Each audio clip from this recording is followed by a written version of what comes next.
Claudio Ranieri tidak ingin kehilangan fokus dari beberapa anggota tertua skuad Roma.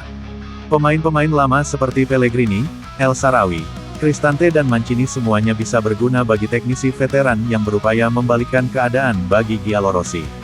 Seperti dilansir La Gazzetta dello Sport, Ranieri ingin memberi semangat kepada keempat pemain tersebut, khususnya Pellegrini dan Cristante yang secara konsisten menjadi penerima ejekan dan siulan dari para penggemar selama beberapa bulan terakhir.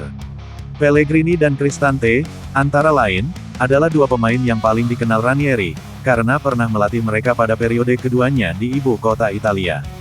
Bersama mereka juga ada Stefan El Shaarawy, salah satu senator yang ingin disingkirkan oleh pelatih Giallorossi. Ranieri justru ingin mengandalkan mereka. Ia dikabarkan sudah mengusahakannya dari sudut pandang psikologis, mengingat keempatnya berada di Trigoria dan belum dipanggil oleh Luciano Spalletti.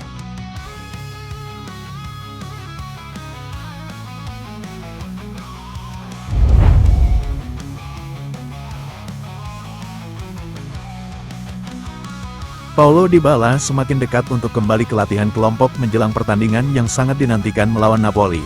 Selama seminggu terakhir, Dybala hanya menyelesaikan sesi latihan individu yang dimaksudkan untuk membantunya pulih dari ketidaknyamanan otot terbarunya. Namun, Il Messaggero melaporkan bahwa tidak ada pertanyaan tentang hal itu. Dybala akan tersedia untuk Napoli-Roma pada tanggal 24 November. Rencana pemulihan telah disetujui oleh staf medis Roma dan pemain Argentina itu sedang dalam perjalanan untuk menyelesaikan semua langkah yang diperlukan sebelum kembali berada di bawah asuhan Claudio Ranieri.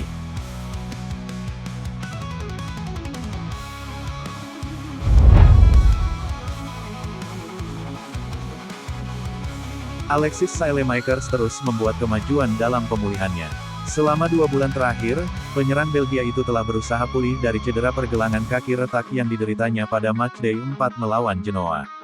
Menurut Il Messaggero, Saelemaekers dikabarkan hampir kembali ke lapangan. Faktanya, pemain Belgia itu akan dapat kembali ke lapangan pada bulan Desember. Dalam sesi latihan terakhir beberapa hari lalu, pemain sayap berusia 25 tahun itu mulai berlatih dengan bola lagi, selain menjalani terapi. Kondisi fisiknya perlahan membaik.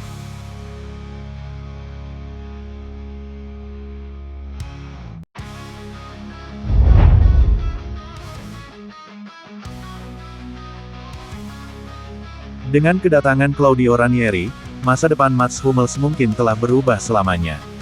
Di bawah asuhan Ivan Djuric, bek Jerman itu berupaya meninggalkan Roma pada bulan Januari karena minimnya waktu bermain yang didapatkannya.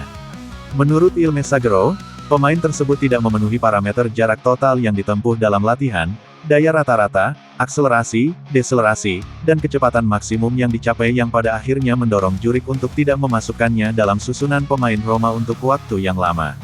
Sekarang, Ranieri berencana untuk bermain secara berbeda, dengan blok rendah yang lebih tradisional di mana Hummels dapat membuktikan peran pentingnya sebagai bek tengah, dengan Dika dan Mancini di kedua sisi.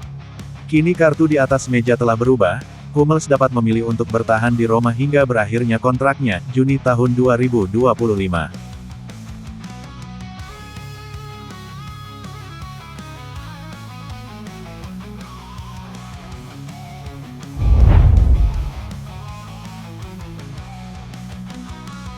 Pertarungan Roma berikutnya di Liga Eropa dengan Tottenham akan menyaksikan stadion yang penuh sesak dengan banyak penggemar Giallorossi di sektor tamu. Seperti dilansir Il Romanista, hanya dalam beberapa jam, tiket untuk bagian tandang New White Hart Lane, stadion baru Tottenham, terjual habis. Para penggemar Roma hadir secara massal, seperti biasa untuk salah satu pertandingan tandang internasional yang paling menarik. Ada antisipasi besar untuk datang dan menyemangati Roma di stadion impian seperti Spurs. Akan ada lebih dari 3.000 pendukung Giallorossi yang mengikuti apa yang kemungkinan besar akan menjadi pertandingan pertama Ranieri di Liga Eropa sejak kembalinya ke Roma.